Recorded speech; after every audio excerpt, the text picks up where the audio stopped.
Top right now in green, we have once again the Zerg player for EG getting his lady call here by Street Fighter voice as usual. Here's EGJD Lady Core. Yep, green, quite the fabulous color to have. StarCraft 2. And his Protoss opponent, once again, Pylon in the main, from the team MVP, as you mentioned, formerly OGS, he is MVP Luo. Also on the amateur team RS for a while out here. And you know, with Lure, he played nearly exclusively Protoss players when he was playing the Code 8 qualifier. But in the final, he had to play against Sirius.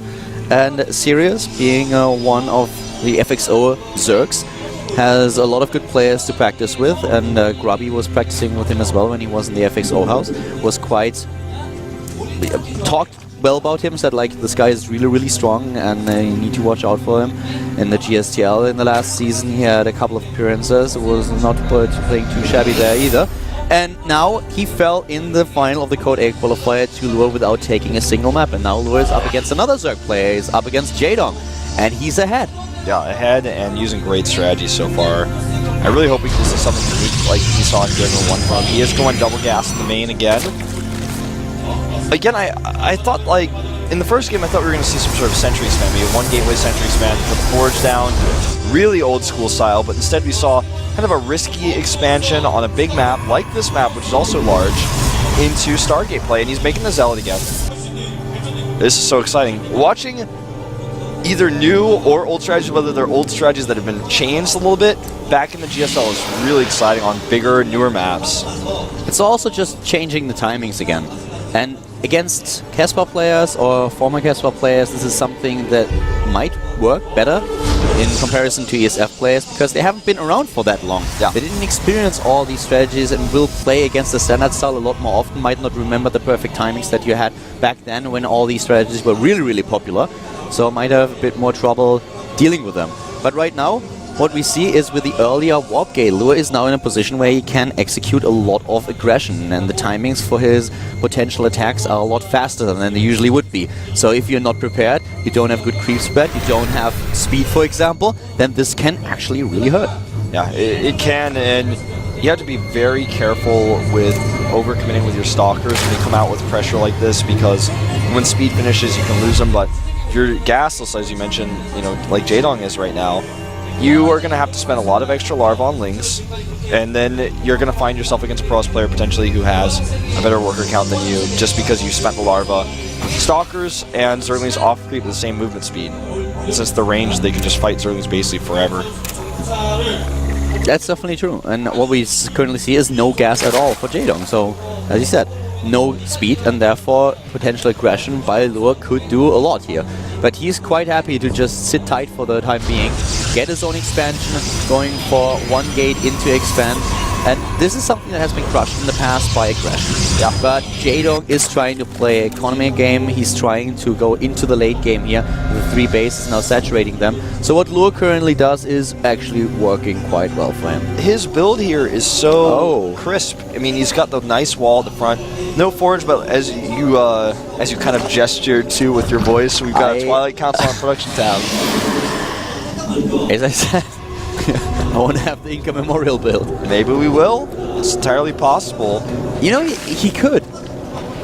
If someone would have asked me, do you think he might go to Keys, I would have said no at the beginning of the game, but now if you just look at how much gas he has, he could go it. But it's obviously going to be this or Blink Stalker. Yeah. And you know what? DTC more and more likely. What's the answer, Lore? Blink. This is really old school, man. This is like something Hongan would have shown us in the past. Or any pro. And currently, we don't have a lot of overlords in position that could potentially scout this. And there are stalkers everywhere. So he's going really... If we had a forge, and I would have loved to see like a +2 Blink Stalker timing, like really old school. But that's something that we don't see from him. He goes into an additional gateway, so we will see gateway aggression with those additional 2, so it goes up to 5. This could do a lot of damage. The creeps is spread well. Speed has been started. Should be ready in time for this attack. if he goes in at the angle at the third base where he goes around the left side, it'll take him a little bit longer to get there, but there won't be as much creep and he can blink away off of creep. I think that's what we're going to see most likely. One of the problems that you have if you deal with a Protoss player that is really aggressive with his Blink Stalkers is that you kind of need Fungal to really pin him down. If you have enough Zerglings and you have speed and maybe also the creep advantage, you can try to overrun him, and also Blink won't be as effective because the Zerglings close the distance quite fast. But as soon as there are also a lot of sentries in the equation, then bam, all those force fields give you a lot of trouble if you play tooling heavy. By the way, notice that Lure hid his force from the Overlord. Now he's going to show only sentries to the Zergling. So Jaedong, if he was paying attention, saw those units. He does. He starts 22 Lings and 8 Roaches. But right now, Jaedong doesn't know this horse is coming. I mean, he doesn't know exactly what's in the composition. He knows there's some sentries. He knows there's an attack coming. It doesn't make sense to have that many sentries and then take a third on a map like this. So I think he might be a little bit caught off guard by the Blink play. It's all going to come down to Micros. Speed finishes just in time for Jaedong as they engage. He needs to get that 4th pylon up. Lure cannot wait for that pylon to finish. He has to start engaging and start trading. If he has to wait for the pylon to finish before he can engage, then Jaedong should have enough production to actually power through this, especially with +1 and roach speed on the way. Yeah. Nice force shields. Talking about +1, this is something that our Protoss doesn't have, and usually you try to go at least for the +1 attack upgrade because you want to have the option of going Zealots with +1 against a very Ling-heavy build. But you can still make this work. You need good micro and good force fields. Oh my god, these force fields are pretty good. Yeah, but he doesn't trap too many roaches. Only 1 trap to the last one. He doesn't show blink really either.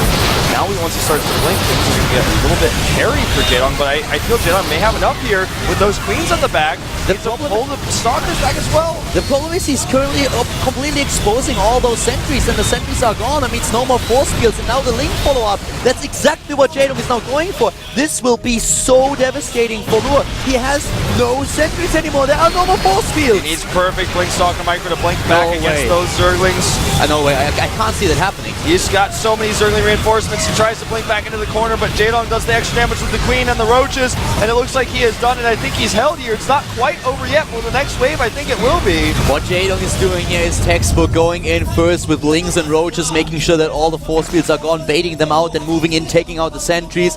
And as soon as the sentries are gone, he's following things up with a massive amount of Zerglings streaming in, and now the second wave consisting of Roaches. This is exactly how you need to play this. So Lure is now in a position where it's really, really difficult for him to put any aggression on his opponent, and this means that he is now way behind in Harvesters. Great economy for Jaedong, good creep spread. He has all the ace in his hand. This is terrible position for Lure, on the other hand. He is trying to get his tech up, his robotics, his double forge, everything at once while he's still on 2 bases. He has no upgrades whatsoever. It doesn't get much less comfortable than this. Roach burrow movement on the way for Jaedong right now.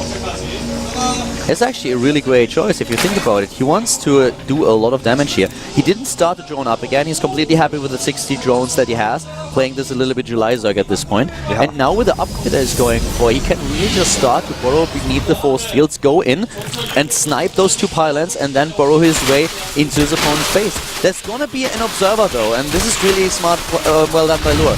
He realized what was happening, and he knew, I need a robo now, and I need it, and he built it while he was realizing at the attack that he could not go through with it.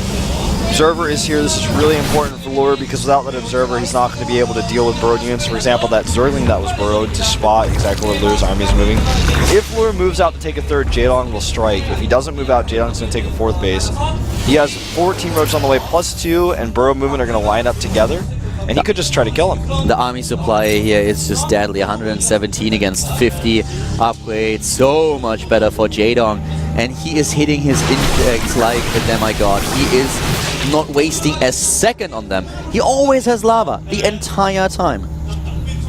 That's a really annoying burrowed Zergling as well. Lure cannot take his base. Yeah. And he's taking a 4th, Jaedong that is. Going for a 4th base now, and he can then start his additional attack. He's in a position where he can certainly afford it. He has the army on the field that whatever Lua does, he can't deal with it, and he can't just go for the tech, but first of all, he wants to be a little bit aggressive. Needs to be careful now, though, that we have the first Immortals in the game. Yeah, Immortal number 2 on the way. He has to cancel this next throw. That's exactly what Jadon wants to force. He can trade against these units if he wants to, but he doesn't have to. Just deny the third base. Yes. That's all that you want. He could take his own 4th, which he's doing while getting the Station Pit up and getting additional Evolution Chamber. You can really see how Lua is a bit reluctant to move into this position because it's such a nice concave for Jadong, and here we go. He's using the barrel movement. Lua realizes it, moves back immediately, but this exposes the Immortals, and they're already gone, both of them. Yeah, and he's just got way too many roaches here. You can even kill the neutral demo with some of those if you wanted to break through faster. No matter what he faces, Lure is losing his buildings, which is part of his production. His powering is gone.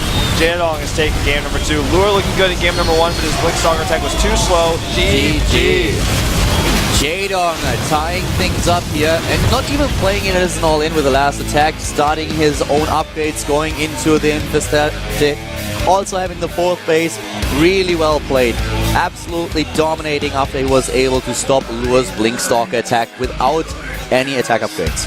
Yeah, I mean, Jadong just essentially taking this game and saying, I'm ahead. I could transition faster, I could try to play really safe, but I'm just going to take my lead and run with it. I'm never going to let you take a 3rd, and if I can kill you, I will. I don't have to. He was so ahead that no matter what he did, he was basically, he was fated to win. Next map, our final map, will be Neoplanet S, that very large map we talked about in our previous series. This is a big map, and in this matchup, we will probably see late game here. But the bases on this map are a little bit unique and hard to defend, so with Warp Gates and with big Zerg attacks, we might see their base a little bit tougher to hold on to. It depends on the styles of these two players, how they prepared. And guys, keep in mind, this is the first round of Code A, and you all know the format, and if you don't, we're happy to explain it once again. Whoever loses here is in Code B again. That means he drops out of the Code A and has to re-qualify, which is something that you try to avoid at all costs. If you reach the 2nd round of Code A, then you are at least in the up and downs. Gives you another shot at Code S if you're not able to qualify directly. So very, very important to win today. And this is the last game, the last map between these two. We have Jadong against Lurehead, the GSL Code A. Game number 3 going to be on Casper Neoplanet S. And let's see who's going to take this series. Either the EG player or MVP Protoss. Gonna find out right now. GSL Code A, Talon Wolf.